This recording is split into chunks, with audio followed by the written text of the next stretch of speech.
focus in why I am here at Monte Casino in the north of Johannesburg. It is for the induction of Dr. Kaizer Motaung into the Hall of Fame. The South African Hall of Fame celebrates not only sportsmen and sportswomen, but those that have made massive contributions to South African society. A Kaizer Chiefs legend, didn't play for any other club here in South Africa other than the Yamakhosi, Dr. Khumalo.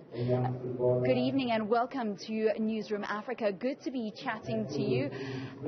Do you think it was because of the man that Dr. Motaung is that you never played for another club here in South Africa? That father-son kind of relationship?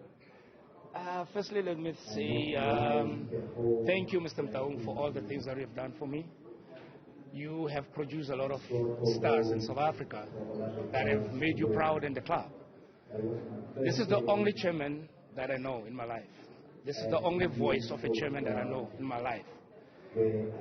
Dr. Motaung knows me when I was 3 years old, and I learned a lot from him, and I also got a little bit of disciplined words coming out of him, and here I am today.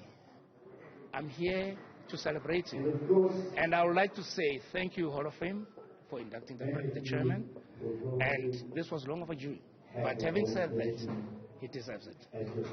I know it, he deserves it. But it's just unfortunate that some stuff is not working the way he should be, like, supposed to be done. But we made it a point that we always put a smile on his face. I'm proud to say I didn't disappoint him. When I walked in there, he stood up on his chair, and he hugged me, he embraced me, and he said, "Thanks for coming." So that relationship of mutual respect continues. When you say that you never knew another voice of a chairman, but Mr. Motaung's, what kind of voice is that? Earlier on we had the sporting director, his son, Kaizer Motaung Jr., saying he's just a humble man that makes a massive contribution and quietly does so and lets his work do the talking and lets those that he's put in position take on that responsibility. What kind of voice is the voice of Mr. Motaung? The kind of voice Mr. Motaung possesses is very humble, quiet, and you could tell that when he addresses you, he wouldn't shout at you, but he will just show or tell you the facts. He's a man of stature in terms of knowing what tomorrow entails. If I were to dump him, I would say probably he was like a fortune teller. Because personally, I made mistakes while I was growing up, and he summoned me to his office, and he just said to me, only once, and that was it. Give me 10 years of your life, build your own brand, and come back to me after 10 years. Do you know that when I went back to him, I was the Footballer of the Year. I scored the first goal of South Africa. I was AFCON finalist, and we won it, and the World Cup. And then he said, "What more do you want?" How did you know this? But I asked him, "How did you know that I possess something that will make you proud?" He said, "I knew you when you were still young."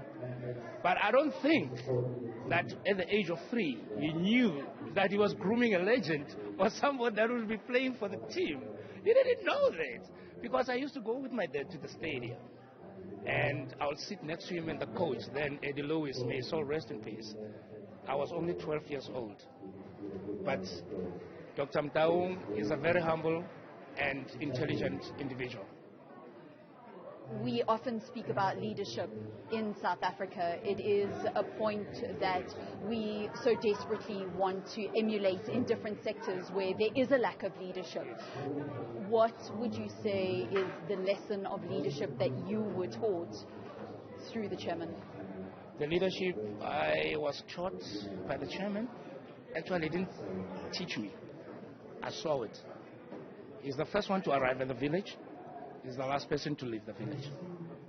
So you, being employed, who are you to come late? Whereas the chairman will be there at 7, leave at 9 in the evening. What does that mean? And secondly, as humble as he is, each and every employee of Kaizer Chiefs means a lot to him. the guys that cut the grass, the ladies that make tea, the guys that prepare the jerseys.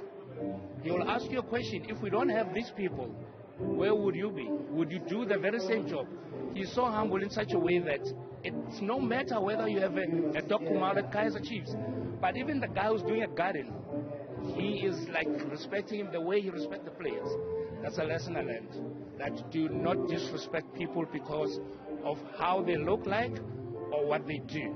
So this gentleman has taught me that. So let's speak about football. I'm not going to go into what's currently happening at Kaizer Chiefs. You've already acknowledged that it is not where they want to be, heading into a derby, 7th on the log, and with an interim coach. But I do want to speak about Bafana. Hugo Broos is going to be announcing his team for the first of 2 World Cup qualifiers. Who do you expect to see in the team, and what do you expect will happen in the World Cup qualifiers? They're also important because we've got AFCON just around the corner. When you talk Bafana, obviously, it's a shame and disgrace for them to play in empty stadiums. No people, no supporters. I would like to believe that Hugo Broos, I think him and Hammond and his technical team, they seem to be getting it right, because we shouldn't look at the game that we played against Swaziland and think that Bafana, they just a team, you know, they're not giving us what we want. But I would like to believe that for them to qualify for Ivory Coast 2024, there is something that is brewing out of Hugo Broos' philosophy. So I would like to play with South Africans. Let's just rally behind our national team, because there's no use to sit behind the fence and point fingers. They need you. I need you. Because the way you supported me in '96, this is what this boy are appealing. They want you to come and support them. Because remember, as soon as they leave South Africa, they are not going to be representing their families or friends. They're going to be carrying a flag that represents South Africa. So I would like to say, I strongly believe that they'll try their best, and let's all be positive. That's the least I can say.